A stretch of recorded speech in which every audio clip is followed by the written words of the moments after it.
Hello friends, तो आज के इस वीडियो में हम पढ़ने वाले हैं क्लास 10th के लिए प्राकृतिक संसाधनों का संपोषित प्रबंधन। ये चैप्टर आपके जीव विज्ञान में आता है और ये पूरा वीडियो आपको हिंदी में मिल जाएगा। साथ ही साथ दोस्तों, EDU A to Z वो चैनल है जहाँ पर आपको केमिस्ट्री, आपके रसायन विज्ञान, साथ ही भौतिक विज्ञान के सारे चैप्टर्स अवेलेबल हो जाएंगे हिंदी में। तो अगर आपने नहीं देखा है तो इस वीडियो को देखने के बाद वो सारे वीडियोज़ आप देख सकते हैं। डिस्क्रिप्शन में सारे लिंक्स अवेलेबल हैं। साथ ही साथ अगर आप नोट्स नहीं बना रहे हो तो प्लीज़ मैं आप लोगों से कहूँगा कि आप इन सभी चैप्टर्स के नोट्स ज़रूर बनाइए, क्योंकि ये जो वीडियोज़ है इससे बाहर आपसे क्वेश्चंस नहीं पूछे जाएंगे। तो ये चीज़ आपको ध्यान में रखना है। वीडियो थोड़ा लेंदी होता है, मैं जानता हूँ, आप बोर भी हो जाते होगे, लेकिन अगर एक दिन में आप नहीं देख सकते तो आप ब्रेक ले लेके भी लेकिन आप इस वीडियो को कंप्लीट कीजिए, क्योंकि ये आपके आगे आने वाले बोर्ड एग्जाम के लिए बहुत ही ज़्यादा इंपॉर्टेंट है। तो चलिए शुरू करते हैं। देखिए, सबसे पहले हम क्या करते हैं, हम हमेशा सबसे पहले MCQ पढ़ते हैं।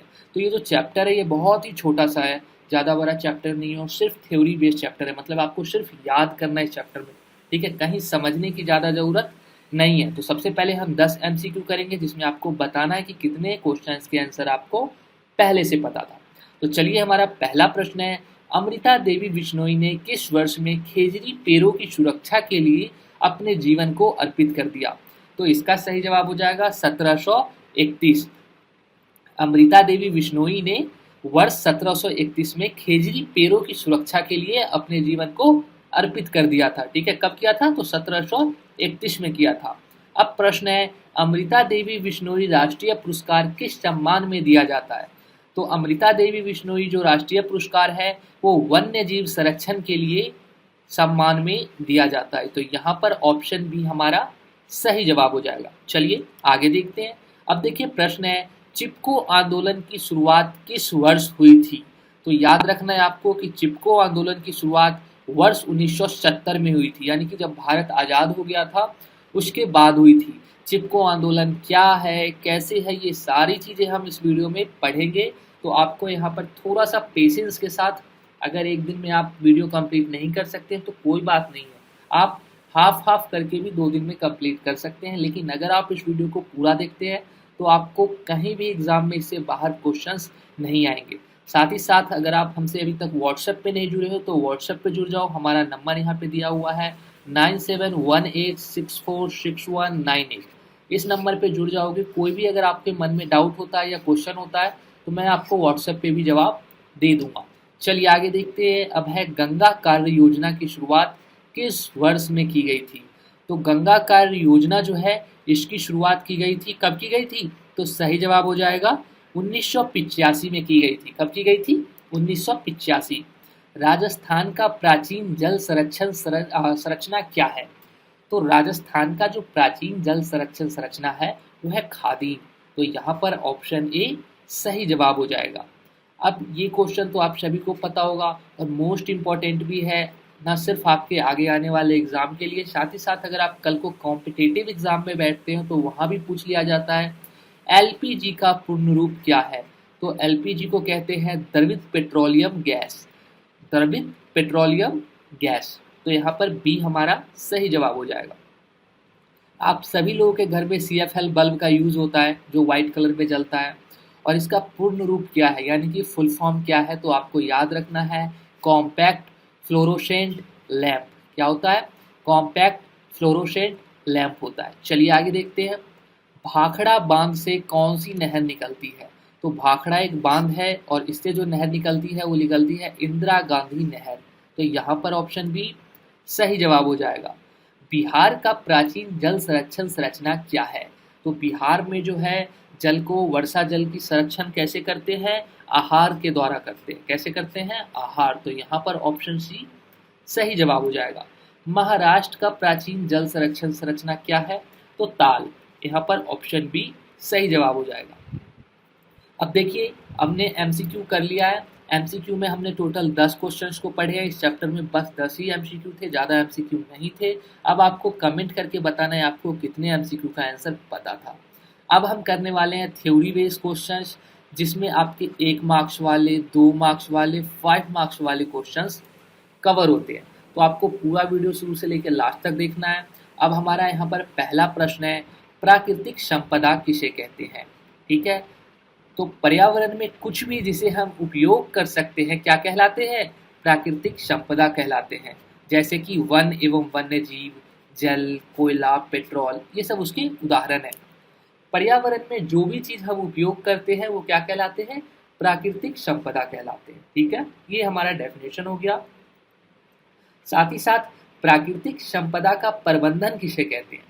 तो प्राकृतिक संपदाओं के इस प्रकार से कि उनकी बर्बादी से बचाने के लिए तथा उन्हें प्रभावी रीति से प्रयोग करने के लिए उपयोग का नियंत्रण करने का तंत्र प्राकृतिक संपदा का प्रबंधन कहलाता है। अब देखिए, जो हमारे पास प्राकृतिक संपदा है, यानी कि जो हमारा जल हो गया, कोयला हो गया, पेट्रोल हो गया, ये हमारे पास लिमिटेड है। लिमिटेड का मतलब है इतना है कि हम उसे यूज कर सकते हैं, लेकिन ये आज नहीं तो कल खत्म हो जाएंगे।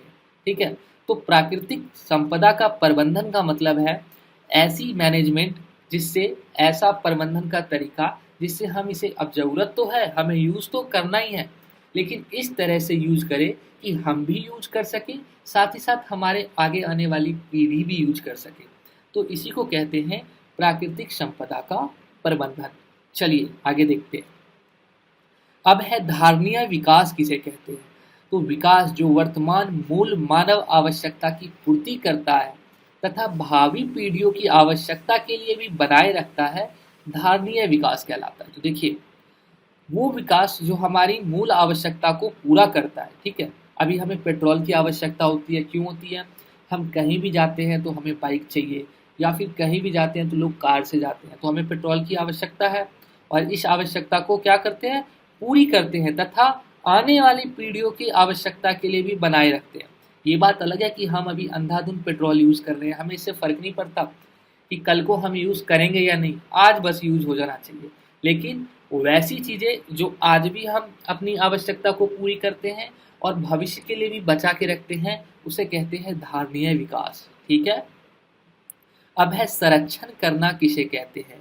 तो क्षति अथवा विनाश से पर्यावरण या वातावरण की रक्षा करने को पर्यावरण का संरक्षण करना कहा जाता है। तो किसी भी चीज का बचाना। ठीक है, यहाँ पे ये जो चैप्टर है इसमें हम सिर्फ वन और वन्य जीव के बारे में पढ़ेंगे, तो इसलिए यहाँ पर संरक्षण का मतलब हो जाता है किसी भी पर्यावरण या वातावरण की रक्षा करने को पर्यावरण का संरक्षण कहा जाता है। ठीक है, चलिए आगे देखते हैं। अब क्वेश्चन 5 है, क्यों हमें हमारी संपदा का प्रबंधन करने की आवश्यकता है? ऐसा क्यों? तो पृथ्वी की साधन सीमित है, ये आप सभी को पता है कि पृथ्वी पर जो भी चीज है ये सीमित है। मानव जनसंख्या में वृद्धि के कारण संप्रदायों संसाधनों के लिए मांग दिन ब दिन बढ़ रही है। तो अब देखिए, हमारे पास जो चीजें हैं वो क्या है? सीमित है, लेकिन जनसंख्या जो है बहुत तेजी से बढ़ रही है। और जनसंख्या बढ़ने का मतलब है कि जो चीजें हैं उसकी मांग भी बढ़ रही है, हर लोगों को वो चीज चाहिए।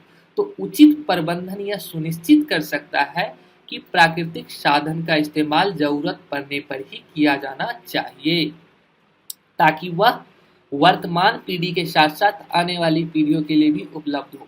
तो देखिए, अगर हम सही तरह से प्रबंधन करते हैं, सही तरह से उसे मैनेज करके रखते हैं कि एकदम बहुत ज़्यादा ज़रूरी पड़ने पे ही हम इस्तेमाल करें, हम आज जितना बचाएंगे कल हमारे आने वाली पीढ़ी उतना यूज़ करेगी। तो वही यहाँ पर है कि अगर हम आज इस प्रबंधन करते हैं, हम इसे धीरे धीरे यूज करते हैं, तो हमारे आने वाली पीढ़ी भी उसका इस्तेमाल कर सकती है। ठीक है, और इसीलिए हमें इसकी प्रबंधन करना आवश्यक है। अब दूसरा पॉइंट पढ़ते हैं, प्राकृतिक साधन। एक चीज आपको ध्यान में रखना है कि जब भी आप एग्जाम में कोई क्वेश्चन 5 मार्क्स वाला करो और आपको लगता है कि ये क्वेश्चन आप पॉइंट वाइज कर सकते हो, तो मैं आपको सलाह दूंगा आप पॉइंट वाइज ही करना। बिकॉज अगर आप पॉइंट वाइज लिखते हो और आपका एकदम क्लियर और सही होता है तो आपको 5 आउट ऑफ 5 मार्क्स मिल जाएंगे। अगर आपको आंसर नहीं सही से पता है, फिर आपको जैसे लिखना है आप वैसे लिख सकते हो। लेकिन अगर आपको आंसर अच्छे से पता है तो कोशिश करिएगा कि हर एक क्वेश्चन को आप पॉइंट वाइज लिखें।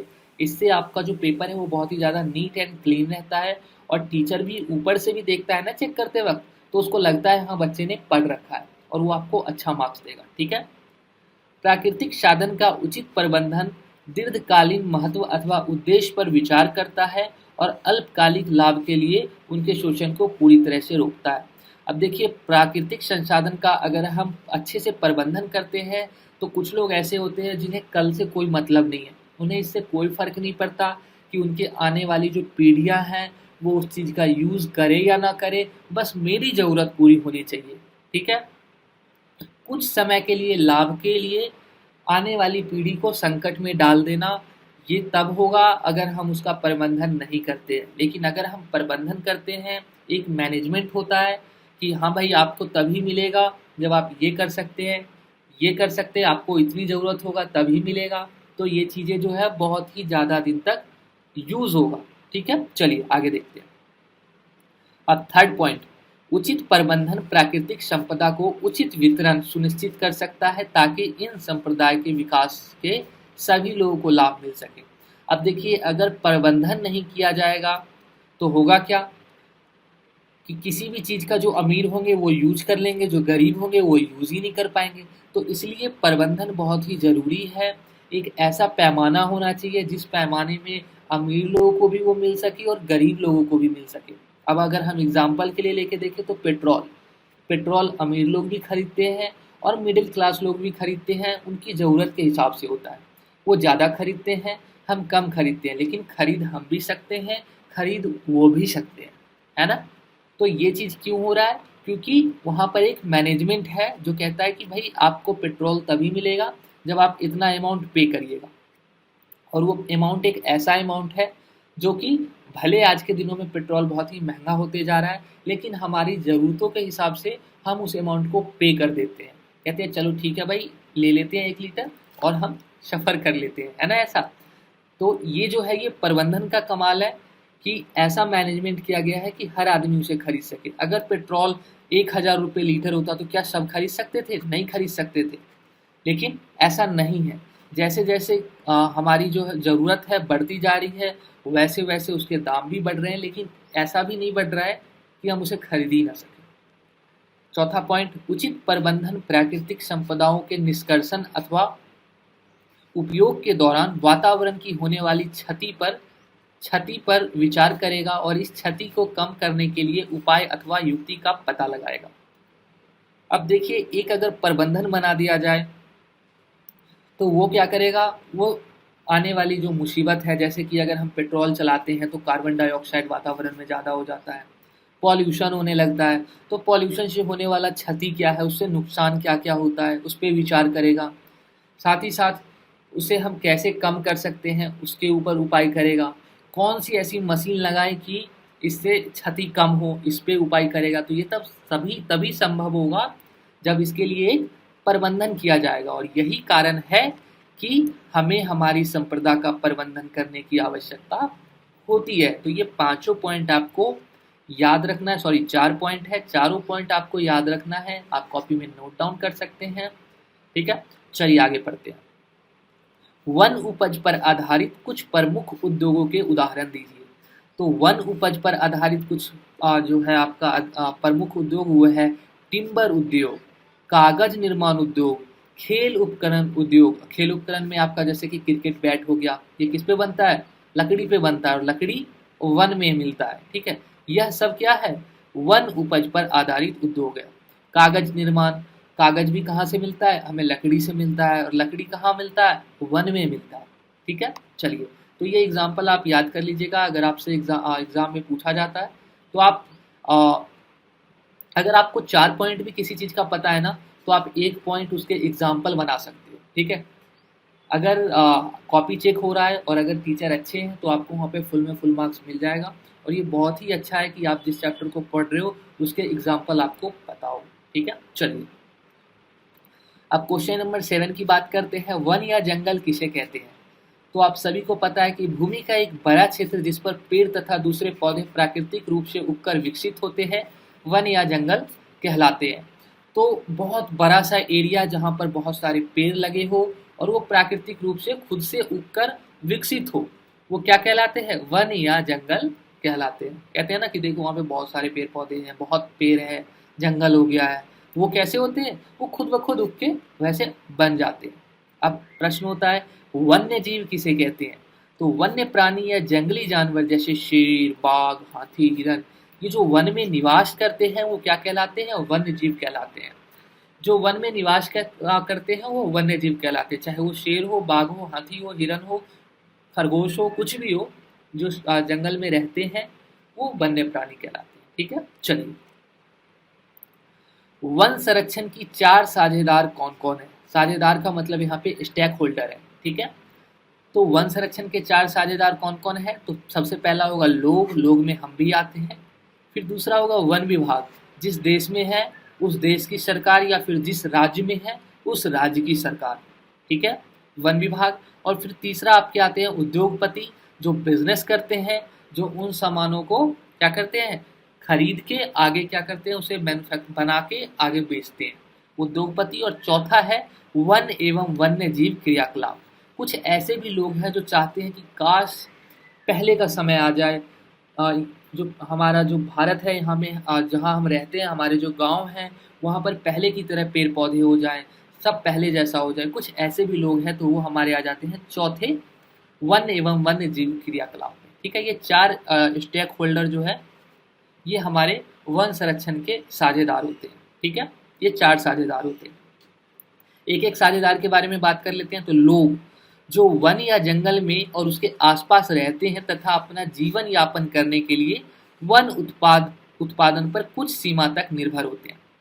वो लोग जो जंगल के आसपास रहते हैं, मतलब कि जंगल उनसे ज़्यादा दूर नहीं है, और अपना जीवन यापन करने के लिए उसके कुछ सीमा तक निर्भर होते हैं। जैसे कि अब खाना बनाना है तो आपने देखा होगा कि गाँव हो गया, बिहार हो गया, यूपी हो गया, नॉर्मली देखा है हमने कि कुछ लकड़ियाँ लेके आते हैं, फिर उससे घर पे खाना बनता है। तो वो जो लकड़ियाँ आता है वो कहाँ से आता है, वो हमारे जंगल या फिर वन से आता है। ऐसा नहीं हम पूरी तरह से उस पर निर्भर है, लेकिन कुछ हद तक उस पर निर्भर है।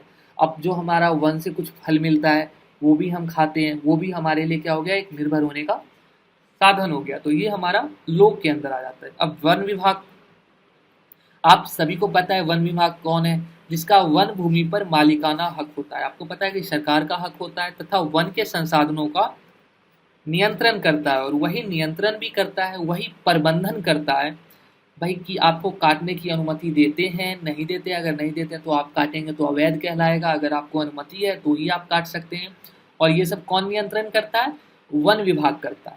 अब आता है थर्ड पॉइंट, उद्योगपति, जो अपने कारखानों के लिए विभिन्न वन उत्पाद जैसे कागज और फर्नीचर के निर्माण के लिए लकड़ी अथवा बीड़ी बनाने के लिए तेंदु पत्ती का उपयोग इत्यादि का प्रयोग करते हैं। तो उद्योगपति के बारे में तो मैंने बता ही दिया।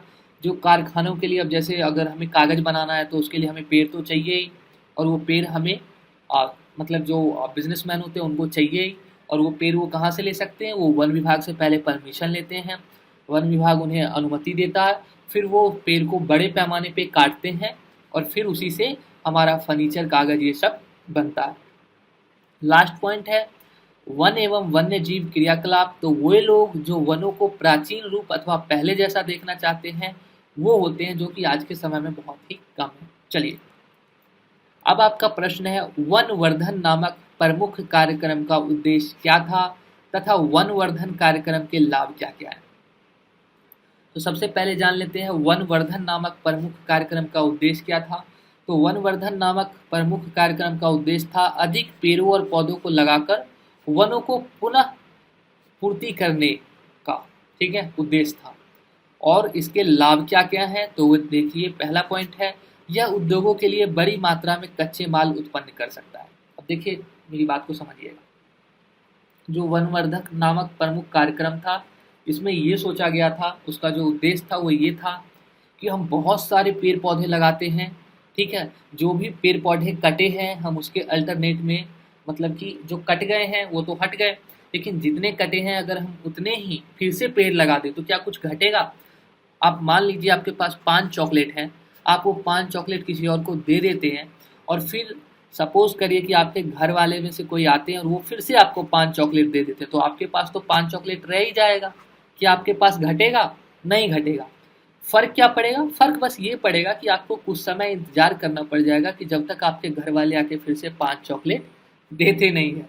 तो सेम यहाँ पर हो जाएगा कि जब हम पेड़ को काटेंगे और उसका इस्तेमाल करेंगे और फिर से हम पेड़ रोपेंगे, तो यहाँ पे बस फ़र्क ये पड़ेगा कि पेड़ को फिर से बड़ा होने में जो समय लगेगा, जो अवधि लगेगा, बस वो एक छोटा सा नुकसान है, लेकिन वो बहुत बड़ा नहीं है। अगर हम ऐसा करते रहते हैं तो हमारे पर्यावरण पे कोई नुकसान नहीं होगा। मतलब कि जितना पेड़ हम काटते हैं, हमें अपने जीवन में उतना ही पेड़ लगाना भी चाहिए। ठीक है, अगर हम ऐसा करते, ये जो कार्यक्रम है इस उद्देश्य के साथ हमने किया था, और इसका क्या फायदा होने वाला था, जब आपके पास पेड़ ज़्यादा होगा तो आप कंपनियों के लिए, उद्योग के लिए बड़ी मात्रा में कच्चा माल उत्पन्न कर सकते हैं। नॉर्मल है। सेकेंड पॉइंट, वनों के अंतर्गत भूमि क्षेत्र को बढ़ाता है, जो वन्य जीवन संरक्षण के लिए बहुत ही अच्छा है। अब देखिए, जैसे जैसे आपका पेड़ पौधे अपना जगह लेंगे, ठीक है, तो क्या होगा, जंगल और बड़ा होगा और बड़ा होगा, और जंगल जब बड़ा होगा तो इसका फायदा क्या होगा, वन्य जीवन के लिए, यानी कि जो आपके शेर हो गए, भालू हो गए, चीता हो गए, इनके लिए और भी बड़ा क्या हो जाएगा, जगह हो जाएगा जहाँ पे वो रह सकते हैं। ठीक है।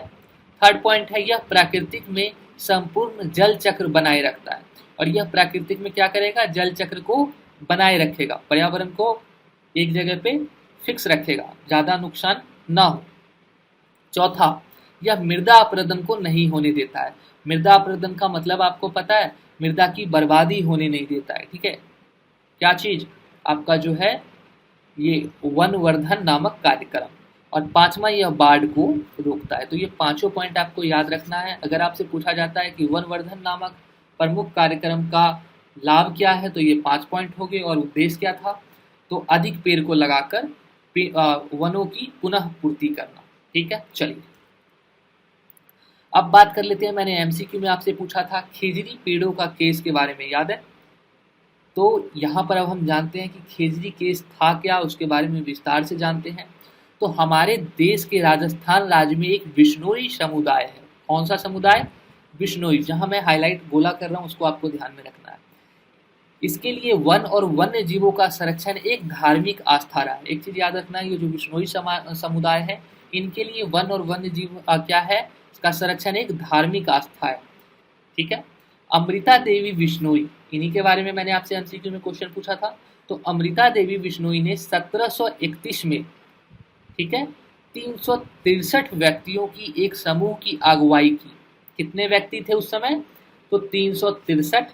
और किस वर्ष में? तो 1731 में। और किसने? तो अमृता देवी बिश्नोई ने, ठीक है, अगुवाई की, जिन्होंने राजस्थान में, कहाँ पर? जोधपुर के नजदीक खेजराली गांव, उस गांव का नाम क्या था? खेजराली गांव में खेजड़ी पेड़, खेजड़ी एक टाइप का पेड़ होता है, ठीक है, तो खेजड़ी पेड़ों की सुरक्षा के लिए अपने जीवनों को अर्पित कर दिया। सिर्फ उन्होंने ही अर्पित नहीं किया, उनके साथ साथ जो 363 व्यक्ति थे, उन्होंने भी अपने जीवन को अर्पित कर दिया। यह कुछ लोगों के उनके प्राकृतिक पर्यावरण के संरक्षण के लिए कार्य करने के संकल्प को प्रदर्शित करता है। और सरकार ने हाल ही में अमृता देवी बिश्नोई की स्मृति में वन्य जीवन संरक्षण के लिए अमृता देवी बिश्नोई राष्ट्रीय पुरस्कार प्रारंभ किया है। तो अब आपको समझ में आ गया ये खेजड़ी पेड़ केस है क्या। मैं आपको जल्दी जल्दी में समझा देता हूँ। हमारे राजस्थान में एक बिश्नोई समुदाय है, ठीक है, और उसी समुदाय की अगुवाई कर रही एक महिला थी अमृता देवी बिश्नोई, ठीक है, जिन्होंने 1731 में खुद तो थे ही, साथ ही साथ अपने साथ 363 व्यक्तियों के साथ खेजड़ी जो पेड़ है, एक किस्म का पेड़ है राजस्थान में, ठीक है, उसकी सुरक्षा के लिए अपने जीवन को अर्पित कर दिया। ठीक है। और साथ ही साथ अभी हाल ही में भारत सरकार ने अमृता देवी बिश्नोई की स्मृति में वन्य जीव संरक्षण के लिए अमृता देवी बिश्नोई राष्ट्रीय पुरस्कार शुरुआत की है। चलिए आगे देखते हैं। अब आपसे पूछा जा सकता है चिपको आंदोलन के बारे में बताइए। ठीक है, चिपको आंदोलन के बारे में बताइए। तो सबसे पहले तो आप ये फोटो देख रहे हैं, इस फोटो में क्या दिखाया जा रहा है? ये एक पेड़ है, और यहाँ पर महिलाएं उस पेड़ से चिपकी हुई है एक दूसरे के, मतलब कि 5-6 महिलाएं हैं जो पेड़ों को आपस में एक दूसरे से चिपके हुए हैं। ठीक है, देख रहे हैं यहाँ पे। चलिए, अब वनों की संरक्षण की दिशा में सामान्य लोगों के योगदान का एक महत्वपूर्ण आंदोलन में से एक है आपका चिपको आंदोलन। चिपको आंदोलन का प्रारंभ कब हुआ था? तो 1970 में। और कहाँ पर हुआ था? तो हिमालय में ऊंचाई पर एक गढ़वाल आपको पता है में रेनी नामक जगह का नाम क्या है? रेनी। एक एकांत गांव में एक घटना से आरंभ हुआ। एक ठेकेदार को गांव में पेड़ काटने की अनुमति प्रदान की गई। आपको पता है कि 1970 के समय जो था, भारत आज़ाद हो चुका था और वहाँ पर ठेकेदार जो होते हैं बड़े बड़े, अभी तो ऐसे हो गए हैं, उद्योगपति हो गए हैं, लेकिन पहले के समय में ठेकेदार होते थे। ठीक है, तो ठेकेदार को पेड़ काटने की अनुमति दी और फिर जब गांव के लोग इस वन को काटने नहीं देना चाहते थे, ठीक है, वो कह रहे थे नहीं भाई आप पेड़ को नहीं काट सकते, क्योंकि पेड़ों से ही उनका लगाव था, क्योंकि यह उनके पर्यावरण को बिगाड़ सकता था और अगर पेड़ को काट दिया जाए तो फिर पर्यावरण पे उसका असर तो होगा ही। तो एक दिन क्या हुआ, जब गांव के पुरुष वर्ग काम करने बाहर गए, ठीक है, जो पुरुष लोग थे वो गांव से काम करने बाहर गए, तभी तो जब वो काम करेंगे तभी तो घर का रोजी रोटी चलेगा।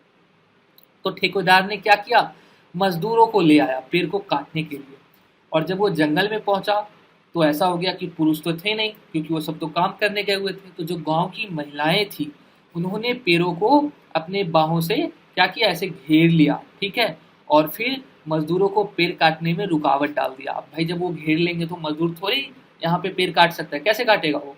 तो फिर इस प्रकार उन्होंने क्या किया, पेड़ों को बचा लिया था, और तभी से चिपको आंदोलन समी समुदाय में चारों ओर फैल गया और वनों की संरक्षण में सहायता की। तो आपको समझ में आया चिपको आंदोलन क्या है।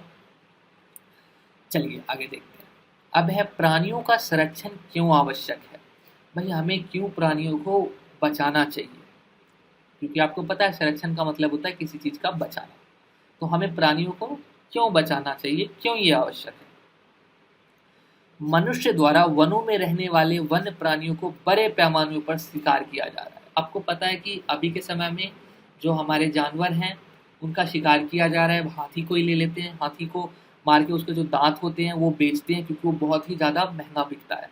ठीक है, तो और यह आहार श्रृंखला में गड़बड़ी उत्पन्न कर सकता है। और अगर हम बहुत से प्राणियों को मारते हैं, जीव जंतु को मारते हैं, तो जो हमारा आहार श्रृंखला है ये उसमें क्या करेगा, गड़बड़ी उत्पन्न कर सकता है।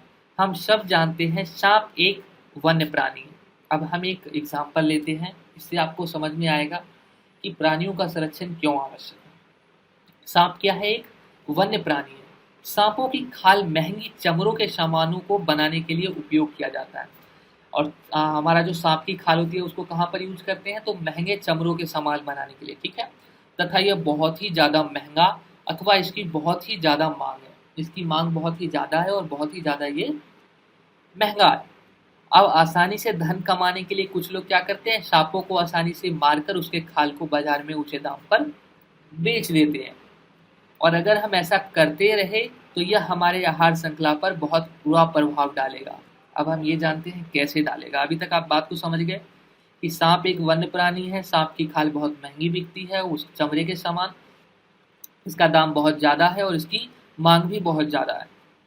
ठीक, अब देखिए एक प्रकार से सांप क्या है, किसान का दोस्त होता है। अब आप बोलोगे कैसे दोस्त होता है भाई, वो तो कभी कभी किसानों को भी काट लेता है ना। लेकिन ऐसा नहीं है, देखिए, क्योंकि वह किसान को नुकसान देने वाले जंतुओं जैसे चूहा चूहिया को खाता है। आपको पता है कि सांप किसको खाता है, चूहा चूहिया इन सबको खाता है, जो फसल नाशक जीव है। और ये अगर आपके खेत में चला जाता है तो आपके जो खेत के नीचे आलू है या कुछ भी है, ठीक है, वो उसको क्या करता है, खा जाता है और फसलों को नुकसान पहुंचाता है। क्या करता है वो, फसलों को नुकसान पहुंचाता है। जब सांप को बहुत अधिक ज़्यादा पैसे कमाने के लिए मारा जाने लगेगा तो उसकी जनसंख्या क्या हो जाएगी, कम हो जाएगी। अब देखो एक बात बताओ, हमारे पास 1000 सांप है मान के चलो एग्जाम्पल के लिए, और हम उसमें से 900 सांप को मार ही देते हैं, तो हमारे पास फिर बचेगा क्या, 100 बचेगा। यानी कि उसकी जनसंख्या क्या हो जाएगी, बहुत कम हो जाएगी। जब सांपों की संख्या कम होने के कारण चूहा और चूहिया जैसे जीव की जनसंख्या खेतों में बढ़ जाएगी। लेकिन हम क्या है, चूहा और चूहिया को नहीं मारते हैं। क्यों नहीं मारते, क्योंकि उससे कोई फायदा नहीं है। तो चूहा और चूहिया जो 1000 थे वो 10,000 में बदल जाएंगे, लेकिन सांप क्या हो जाएंगे, घट जाएंगे। अब अगर कम सांप रहेंगे, चूहा चूहिया ज़्यादा रहेगा, तो क्या होगा, बहुत ही अधिक मात्रा में किसानों की फसल को बर्बाद करेंगे। किसान का फसल अगर बर्बाद होगा तो उससे क्या होगा, उपज कम होगा, और अगर उपज कम होगा तो वो चीज़ बाजार में क्या मिलेगी, महंगी मिलने लगेगी। तो इसलिए किसी भी जीव जंतु को तब तक नहीं मारना चाहिए जब तक वो हमें नुकसान ना दे। ठीक है, किसी भी चीज़ को एक लिमिट में मारने में फ़ायदा है, अगर आप ज़्यादा कर दोगे तो आपको बहुत दिक्कतें देखनी पड़ेगी। ठीक है, इसका एग्जाम्पल आपने एक सांप से समझ सकते हो कि अगर हम एक सांप को ज़्यादा मार देते हैं तो उससे कितना ज़्यादा पर्यावरण को दिक्कत है, कितना ज़्यादा खाद्य श्रृंखला जो है उस पर असर पड़ता है। चलिए, वन्य प्राणी के संरक्षण के लिए हम कौन कौन से कदम उठा सकते हैं। तो वन्य प्राणी के संरक्षण के लिए हम कौन कौन से कदम उठा सकते हैं।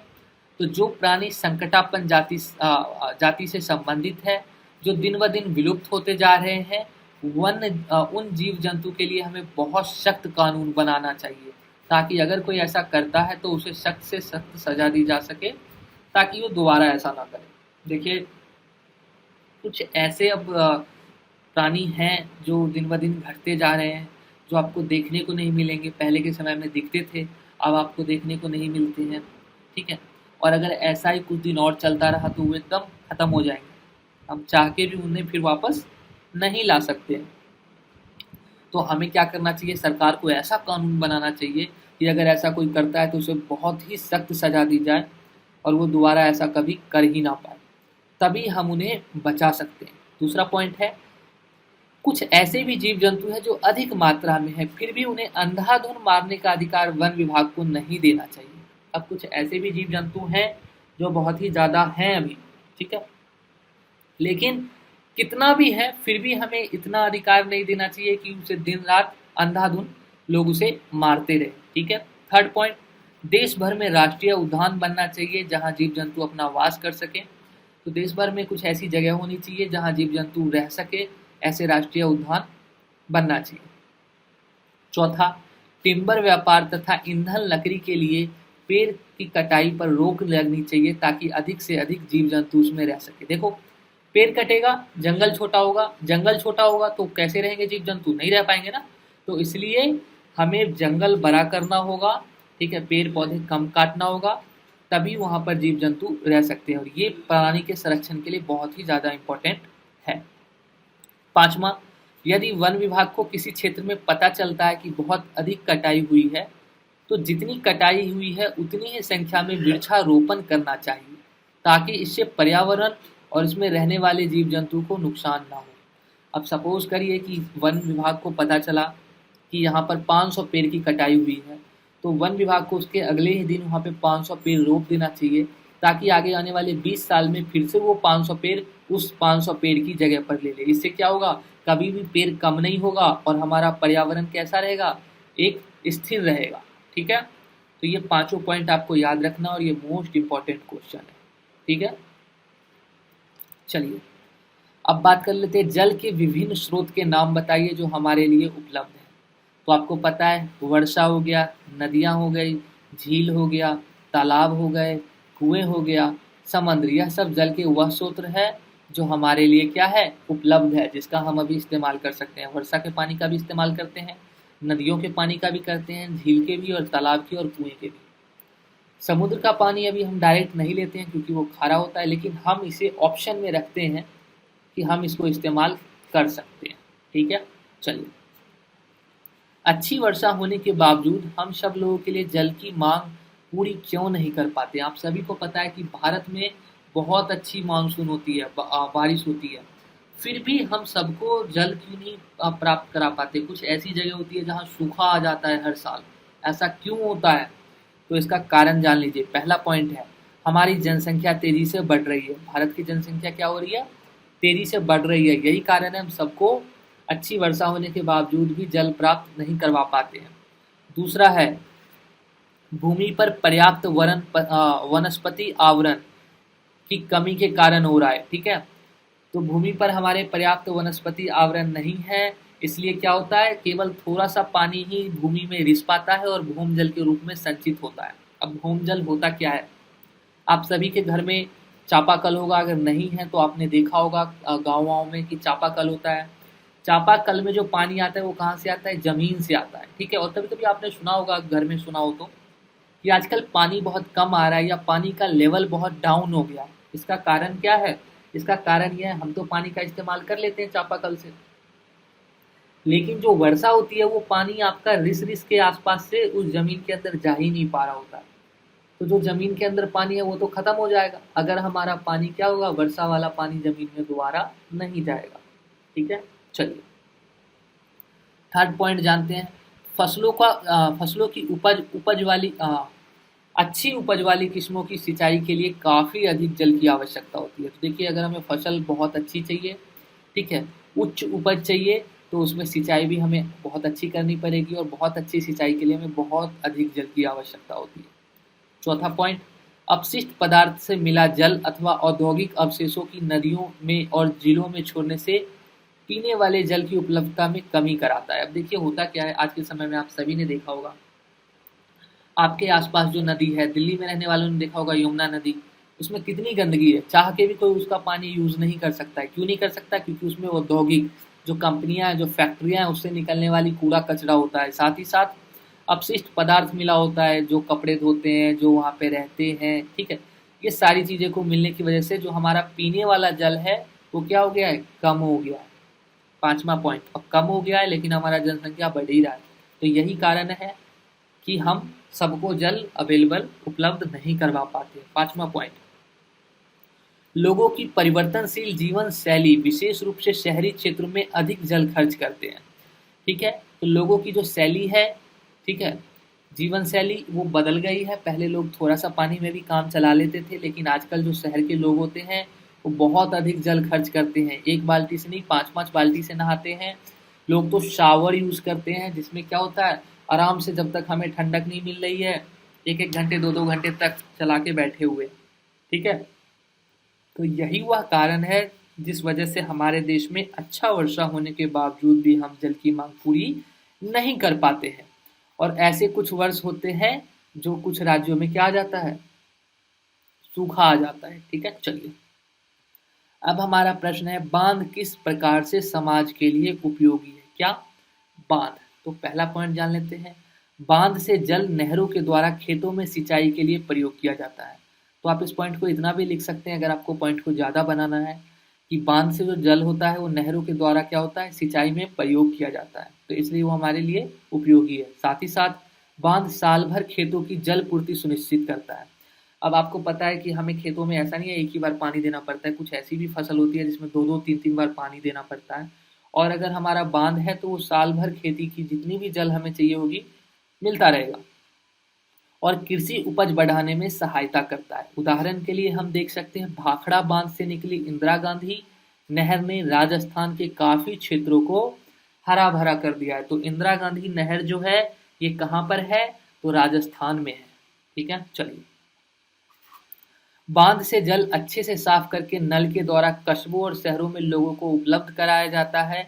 इस तरह बांधों का निर्माण क्षेत्र में निरंतर जलापूर्ति को सुनिश्चित करता है। अब बांध से जो जल है उसे साफ करके क्या अब मिलता है? तो आपका नल हो गया, कस्बा हो गया, ठीक है, और शहर के लोगों में। चलिए, अब थर्ड पॉइंट जान लेते हैं। बांध से गिरता हुआ जल बिजली उत्पन्न करने के लिए प्रयोग किया जाता है। किसके लिए? बिजली के लिए। बांध से जब पानी नीचे की ओर गिरता है तो वह टरबाइन को घुमाता है। क्या करता है? टरबाइन घूमता है, जो विद्युत जनित्र को चलाती है और इस प्रकार उत्पन्न बिजली जल विद्युत कहलाती है, ठीक है। तो बांध से हम क्या करते हैं? बिजली भी बनाते हैं। चलिए, अब बात कर लेते हैं कि फायदा तो हम जान गए कि बांध से हमें फायदा होता है। अब ये भी तो ऐसा नहीं है कि कोई चीज़ है तो उससे सिर्फ फायदा ही होता है, उससे हमें नुकसान भी होता है। तो बांध से उत्पन्न होने वाली समस्या कौन कौन है, अब इसके बारे में बात कर लेते हैं। तो हमारा पहला पॉइंट है, ऊंचे बांध के निर्माण के कारण बड़ी संख्या में मानव आवास अथवा गांव बांध द्वारा बने विशाल जलाशयों में डूब जाते हैं। अब कहीं पे बांध बनता है, डैम बनता है, तो वो क्या होता है? ऊंचा होता है। ऊंचा होता है तो क्या होता है? उसके अंदर जो पानी भरता है, इसमें क्या होता है, गांव जो है अथवा मानव के रहने के लिए जो जगह होती है वो सब डूब जाते हैं और लोग क्या हो जाते हैं? बेघर हो जाते हैं। यह एक सामाजिक समस्या उत्पन्न करता है और अगर हम ऐसा कुछ करते हैं तो सरकार को उस जगह के बदले कोई और जगह प्रदान करनी चाहिए जहां वह रह सके। अगर सरकार ऐसा कोई करता भी है तो क्या करना चाहिए? उसकी जगह दूसरी जगह उन्हें उपलब्ध करा देनी चाहिए। अब दूसरा पॉइंट बात कर लेते हैं। ऊंचे बांध के निर्माण के कारण वन का नाश होता है। अब आपको पता है कि अगर कोई चीज ऊंची बन रही है, पानी कहीं पे जमा हो रहा है, तो उसके अंदर जो पेड़ पौधे हैं, जीव जंतु हैं, वो क्या होते हैं? लुप्त होने को बढ़ावा देता है। यह क्यों? क्योंकि जो जीव जंतु होंगे वो सब भाग जाएंगे या फिर डूब के मर जाएंगे, ठीक है। इसका कारण यह है, जहाँ पर बांध बनता है वहाँ के जितनी भी पेड़ पौधे जीव जंतु होते हैं वह उसी बांध में डूबकर मर जाते हैं। और यह भी एक सामाजिक समस्या उत्पन्न करता है। और अगर हम ऐसा कुछ करते हैं तो सरकार को उस जगह के बदले कोई और जगह प्रदान करना चाहिए जहां पर वह जीव जंतु रह सके। ठीक है, अगर सरकार ऐसा कुछ करती भी है तो वहां पे जो जंगल है उस जंगल की जगह पे कोई दूसरी जगह पे जंगल बनाना चाहिए, राष्ट्रीय उद्यान बनाना चाहिए जहां पर यहाँ के रहने वाले जीव जंतु रह सके। तीसरा पॉइंट है, बांध का निर्माण बहुत ही खर्चीला होता है। अब ऐसा नहीं है कि बांध एक मतलब बहुत कम पैसे में, इसमें बहुत खर्चीला होता है, साथ ही साथ इसके लिए बहुत सी जगह को बर्बाद कर देता है। जिस जगह पे बनता है बता ही रखा है, वहाँ पे रहने वाले गांव को बर्बाद कर देता है, पेड़ पौधों को बर्बाद कर देता है। लेकिन इसका रहना भी जरूरी है, वरना बिजली अथवा अन्य किसानों के लिए फसल करना अत्यंत मुश्किल हो जाएगा। तो ये रहना भी चाहिए, नहीं भी रहना चाहिए, लेकिन अगर ये रहता है तो भी हमें फायदा है, नहीं रहता है तो हमें बहुत नुकसान भी है। तो ऐसी जगह पे बनानी चाहिए जहाँ पे बहुत ही कम मानव आवास हो, गाँव हो, साथ ही साथ अगर वहाँ पेड़ पौधे हैं भी तो कोई दिक्कत नहीं है, उसकी जगह कहीं और दूसरी जगह पे उनको जीव जंतु को रहने के लिए जगह मिलनी चाहिए, है ना। चलिए, नदी जल प्रदूषण किस तरह होता है। तो नदी जल का प्रदूषण उसमें बहाए गए औद्योगिक अवशेष तथा मानव मल, लाश का मलबा अथवा कूड़ा कचरा फेंकने से होता है। तो आप सभी को पता है कि जल प्रदूषण कैसे होता है, पूरा कचरा फेंक देते हैं, फैक्ट्री से जो केमिकल निकलता है वो डाल देते हैं, ठीक है, और अस्थियां बहाते हैं, ये सब चीज़ें जो है इन्हीं सबसे जल प्रदूषण होता है। अब क्वेश्चन नंबर 20 है, हमारे देश में उपयोग किए जाने वाले वर्षा जल संचयन संरचना कौन कौन सी है। तो आपको पता है कि हमारे देश में हर एक राज्य में अपना खुद का वर्षा जल जो है संचयन का एक संरचना है कि जब बारिश होती है तो उस पानी को हम स्टोर करते हैं ताकि हम उसका इस्तेमाल कर सकें। तो देखते हैं, भारत में सबसे पुरानी जो संकल्पना है, राजस्थान में खादीन, बड़े पात्र एवं नाड़ी, ठीक है, महाराष्ट्र के बंधारस एवं ताल इस्तेमाल होता है, ये तरीके हैं। मध्य प्रदेश एवं उत्तर प्रदेश में बंधिस, बिहार में आहार तथा पाइन, हिमाचल प्रदेश में कुल्ल, जम्मू के कादी क्षेत्र में तालाब तथा तमिलनाडु में एरिस और केरल में सुगम, कर्नाटक में कट्टा इत्यादि है। तो ये जो मैंने गोला मारा है ये क्या है, वर्षा जल संचयन करने की विधि है, ठीक है। इसमें से एक विधि के बारे में हम पढ़ेंगे, वो है राजस्थान का खादी, ठीक है, इसे हम डिटेल में जानते हैं। और ये सारी भी आपको याद कर लेना है, ठीक है, एक नंबर में पूछा जा सकता है अगर पूछा जाता है तो। और अगर आप किसी राज्य में रहते हैं जैसे कि बिहार में है तो एटलीस्ट आपको बिहार के बारे में पता ही होना चाहिए कि बिहार में जल संचयन संरचना आहार है और तथा पाइन है, दो है। अगर आप उत्तर प्रदेश और मध्य प्रदेश में रहते हैं तो आपको पता होना चाहिए कि वहाँ पर जिस तरीके से हम पानी को संचयन करते हैं वो है बंदिश, ठीक है। राजस्थान से हैं तो भाई आपको तो पता ही होगा खादीन, ठीक है। महाराष्ट्र से हैं तो बंधारस, ठीक है। चलिए, खादीन नामक पारंपरिक वर्षा जल एकत्रित करने का तरीका बताएं। तो खादीन जो है ये कहाँ का है, राजस्थान का वर्षा जल एकत्रित करने का तरीका है, ठीक है। और ये कैसे होता है तो आइए हम इसके बारे में अब जानते हैं। खादीन नामक कृषि के लिए पारंपरिक वर्षा जल एकत्रित तरीका है, ठीक है। किसके लिए, कृषि ऐसा करते हैं। कृषि एक बड़ा सा खाई बनाते हैं, देख रहे हैं ये आप, ये क्या है, एक खाई है, और वो क्या है, बहुत बड़ा सा खाई है जो कि एक उभार के नीचे की ओर होता है। और ये क्या है, ये सब उभार है, ये सब क्या है, उभार है, ये गड्ढा है और ये उसके उभार है, ठीक है। साथ ही वर्षा जल वहीं पर रुका रहे इसलिए हम खादीन बंद का इस्तेमाल करते हैं। और ये देख रहे हो, ये लाइन, ये पट्टी, ये है आपका खादीन बंद। ये इसलिए हम ऐसा करते हैं ताकि वर्षा जल एक ही जगह पे रुका रहे, इधर उधर भाग ना जाए। धीरे धीरे वर्षा जल रुककर एक जलाशय का रूप ले लेता है। अब क्या होता है, यहाँ पर पानी गिर रहा है, यहाँ पे यहाँ पे यहाँ पे, तो इन सब में ढलान होता है, तो ढलान से सारा पानी कहाँ चला जाता है, गड्ढे में, और गड्ढे में जाके यहाँ पे क्या होता है, रुक जाता है। और गड्ढे को हम चारों साइड से बंद रखते हैं ताकि पानी बाहर निकल ना जाए, ठीक है, एक ही जगह पे रुका रहे। और यदि पानी अधिक हो जाता है तो नालियों द्वारा बहाकर पीछे खोदे हुए छोटे छोटे गड्ढों में चला जाता है। अब क्या होता है, कभी कभी बहुत ज़्यादा वर्षा हो जाती है, पानी बहुत अधिक हो जाता है, तो क्या करते हैं, इधर की तरफ छोटे छोटे गड्ढे रखते हैं, इधर से पानी बह के थोड़ा बहुत जो ये बाउंड्री के ऊपर से जाने लगता है, ठीक है, जो हम बंद करके रखते हैं उससे ऊपर जाने लगते हैं, वो उधर गड्ढों में चला जाता है।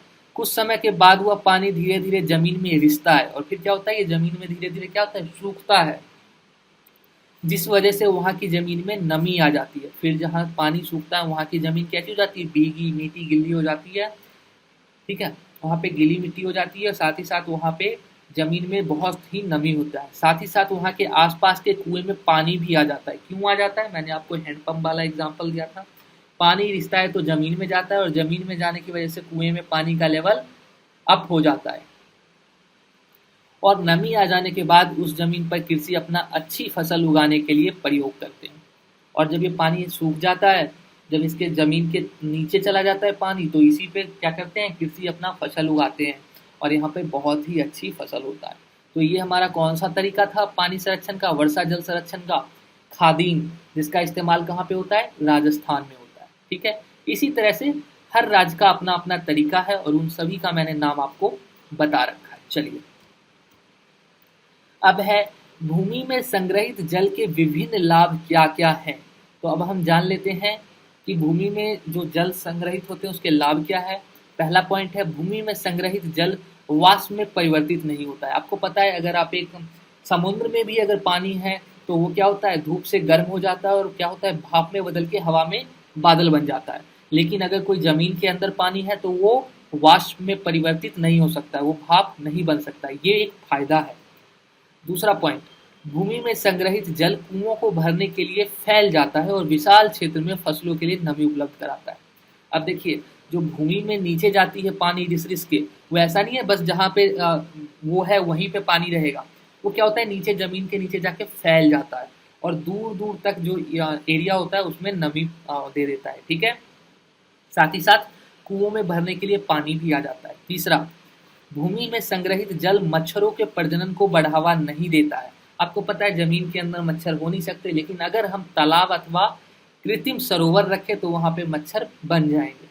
ठीक है, चौथा पॉइंट, भूमि में संग्रहित जल मानव तथा जंतुओं अपशिष्ट द्वारा संदूषण नहीं होते हैं। मतलब कि जो जमीन के अंदर पानी है वो गंदा नहीं हो सकता मानव के द्वारा तथा जीव जंतु के द्वारा। हम चाह के भी उसे गंदा नहीं कर सकते हैं ना।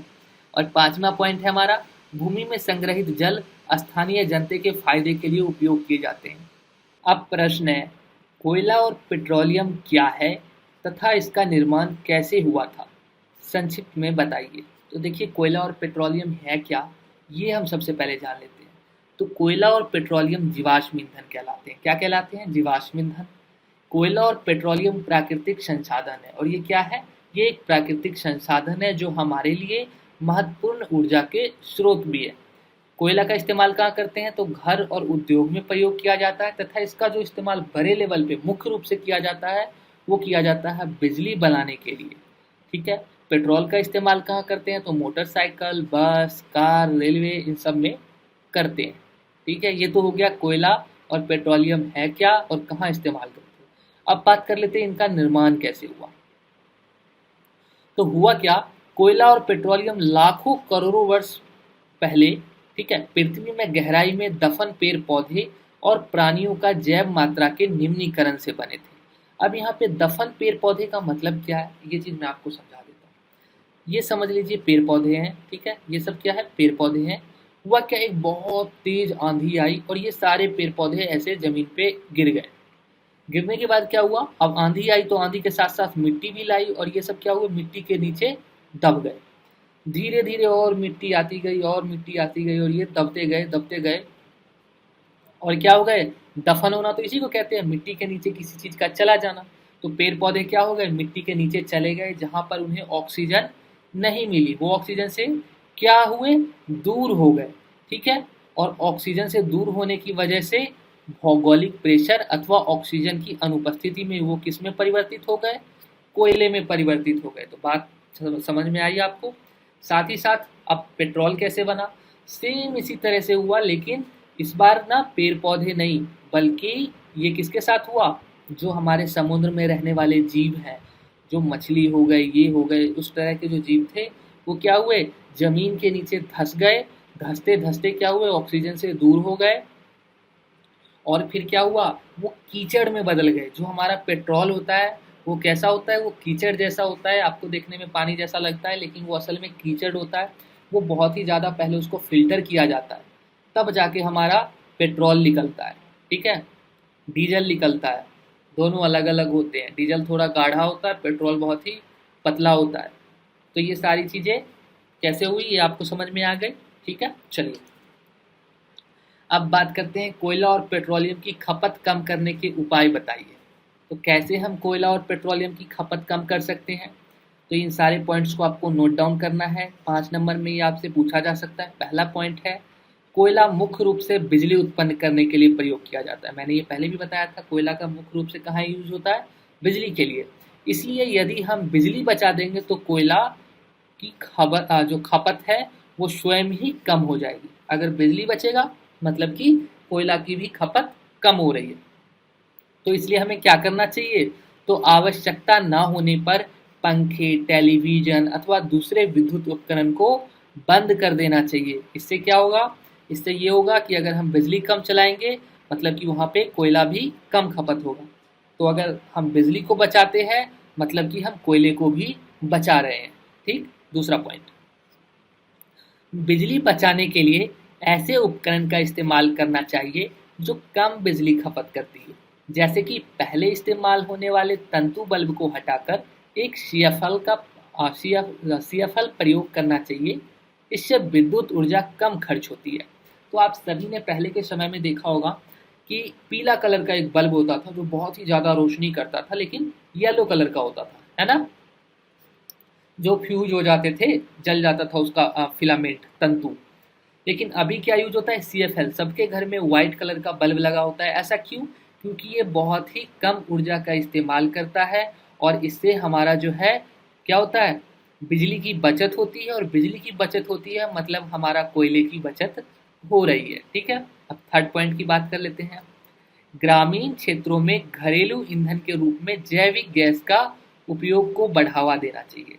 तो देखिए, जो हमारा घरेलू ग्रामीण क्षेत्र है वहाँ पर हम बायोगैस का इस्तेमाल कर सकते हैं, जो कि क्या होता है, मीथेन होता है। मुख्य रूप से इसमें क्या होता है, मीथेन होता है।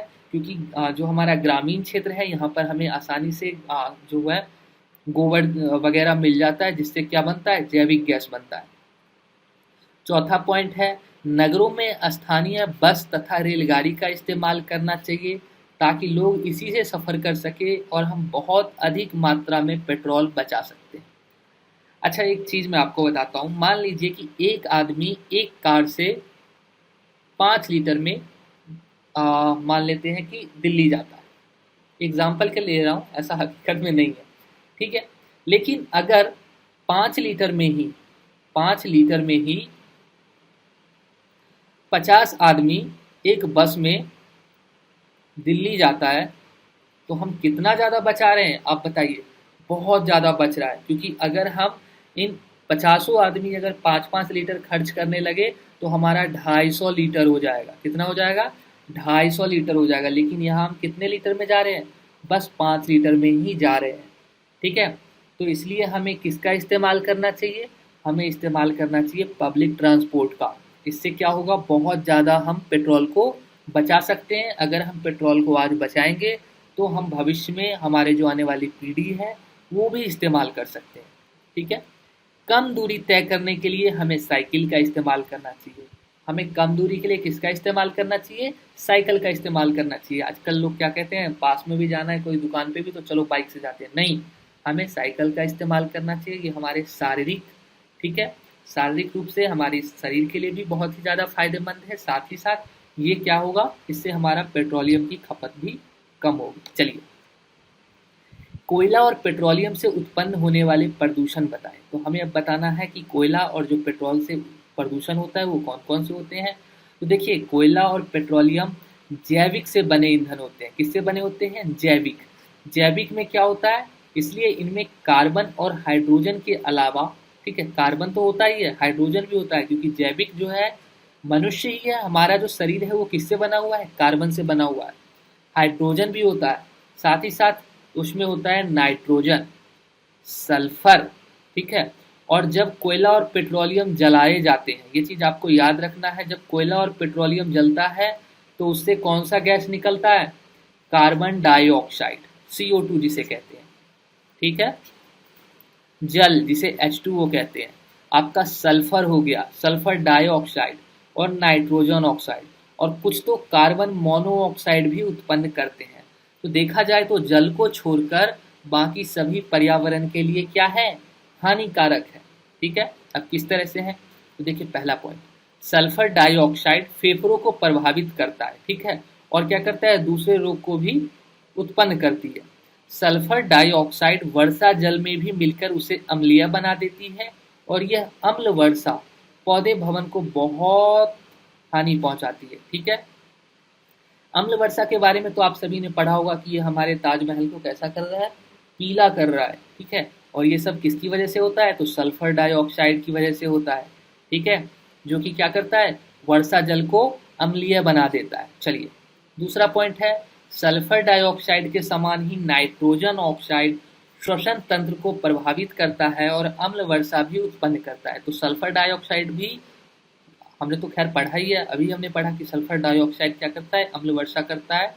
साथ ही साथ ये जो है नाइट्रोजन ऑक्साइड जो है, ये नाइट्रोजन ऑक्साइड ये हमारे श्वसन तंत्र को प्रभावित करता है। चलिए थर्ड पॉइंट है कार्बन मोनोऑक्साइड, ये अत्यंत विषैली गैस है जो हमारे पर्यावरण के लिए अत्यंत हानिकारक है, और ये हमारे ओजोन लेयर को भी पतला कर रही है। कौन, कार्बन मोनोऑक्साइड। चलिए तो ये चीज़ आप नोट डाउन कर सकते हैं, अगर आपसे एग्जाम में पूछा जाए तो आप इसे जवाब दे सकते हैं। अब हमारा जो है, हमें जीवाश्म ईंधन कोयला और पेट्रोलियम के विवेकपूर्ण उपयोग की आवश्यकता क्यों है, हमें क्यों कोयला और पेट्रोलियम को जो है ज़रूरत पड़ने पे ही इस्तेमाल करना चाहिए।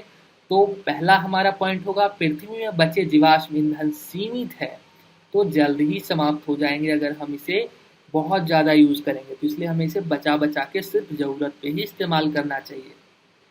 दूसरा पॉइंट, जीवाश्म ईंधन के दहन के उत्पाद पर्यावरण को प्रदूषित करते हैं, इसलिए हमें इनका इस्तेमाल तभी करना चाहिए जब बहुत आवश्यक हो। मैंने बताया जीवाश्म ईंधन जब जलता है तो क्या क्या निकलता है, कार्बन डाइऑक्साइड निकलता है, जल निकलता है, सल्फर निकलता है, कार्बन मोनो निकलता है, और ये सब हमारे पर्यावरण के लिए बहुत ही ज़्यादा हानिकारक है। अब इस चैप्टर का लास्ट क्वेश्चन है और मोस्ट इम्पॉर्टेंट क्वेश्चन है, वो है आपका, रुक जाइए, पर्यावरण बचाने के लिए 3R क्या है, 3R क्या है, ठीक है। तो 3R है आपका, एक रिड्यूस, ठीक है, एक है रीयूज और एक है रिसाइकल। ये तीनों को जब आप इंग्लिश में आप जानिएगा, रिड्यूस, ठीक है, रीयूज, ठीक है, रिसाइकल और आपका है रिड्यूस।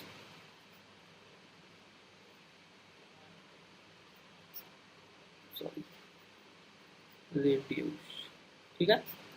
तो ये सब जो है हमारा किससे है, आर से है, इसलिए इसको कहा गया है पर्यावरण बचाने के लिए 3R, ठीक है। प्राकृतिक संसाधनों के विभिन्न प्रकार के अत्यधिक और अंधाधुंध उपयोग हमारे वातावरण को दिन ब दिन खराब कर रहे हैं। ऐसे में हमें 3R, रिड्यूस यानी घटना, रिसाइकल यानी पुनः चक्रण और रीयूज यानी पुनः उपयोग को अपनाकर अपने पर्यावरण को बचा सकते हैं। ये तीन जो है सिंबल है रिसाइकल का, ये है रीयूज का, ये आप देख रहे हैं जल जो है रीयूज करने का सिंबल है, और ये है रिड्यूस का, ठीक है। चलिए आगे देखते हैं। रिड्यूस, REDUCE, रिड्यूस यानी घटाना या कम करना। घटाना या कम करने का मतलब क्या होता है कि हम उन कार्यों को कम करके संसाधन का कम उपयोग करते हैं। मतलब कि अगर हमें ज़रूरत नहीं है तो हम उसे यूज़ नहीं करते हैं, हम उसे बहुत ही कम यूज करते हैं। इससे क्या होगा, ताकि वह लंबे समय तक उपलब्ध रहे, जैसा कि अनावश्यक लाइट और पंखे को बंद करके हम बिजली बचा सकते हैं। और बिजली बचाने का मतलब है हम कोयले को बचा रहे हैं, क्योंकि कोयले से ही बिजली बनती है, ठीक है। अगर हम टपकने वाले नल की टोटी को बंद कर देते हैं तो जल व्यर्थ नहीं होगा और हम इसे लंबे समय तक इस्तेमाल कर सकते हैं। कम दूरी का सफ़र हम साइकिल से द्वारा कर सकते हैं, इससे पेट्रोल की बचत होगी और आने वाले समय में हम इसका लंबा इस्तेमाल कर सकते हैं। तो रिड्यूस का मतलब आपको समझ में आ गया। ऐसी चीज़ जिसकी अगर हमें ज़रूरत नहीं है या अगर हमें उसका ऑप्शन है तो हमें वो यूज करना चाहिए।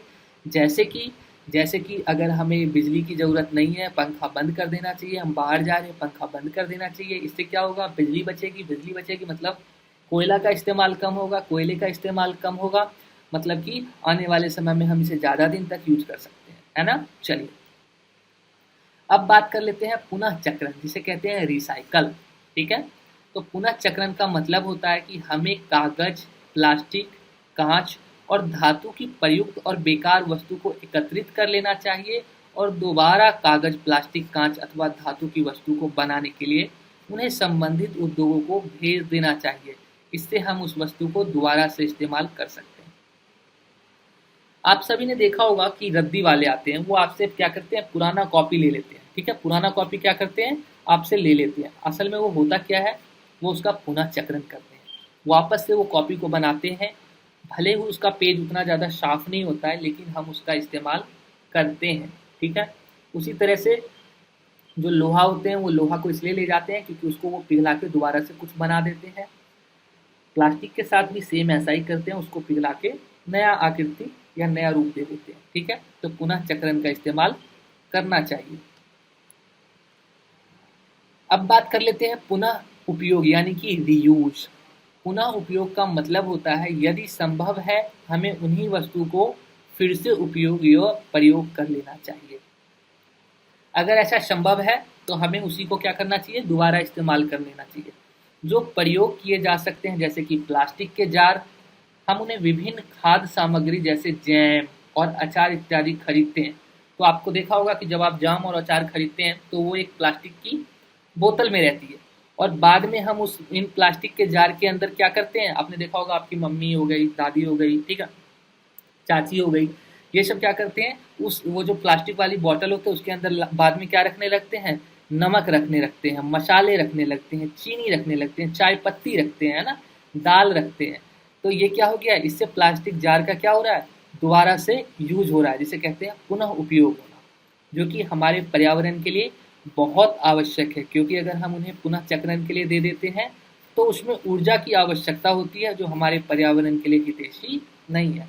देखिए पुनः चक्रण जो है, रिसाइकल, ये ऑप्शन बढ़िया है, लेकिन अगर हम उसे पुनः उपयोग कर लेते हैं तो वो ज़्यादा बढ़िया है। क्यों, क्योंकि रिसाइकल होने का मतलब है वो यहाँ से जाएगा, फिर उसमें क्या चलेगी, मशीन चलेगा। अगर समझिए कि एक लोहे को ही पिघलाना है तो उसके लिए फिर कोयला जलेगा, कोयला जलेगा तो लोहा पिघलेगा, लोहा पिघलेगा तो फिर उसका हम नया रूप देंगे। लेकिन यहाँ पे कोयले की खर्च तो हो रही है ना, भले उसका इस्तेमाल हो जा रहा है, तो सबसे बढ़िया है कि हम उसे रीयूज कर लें।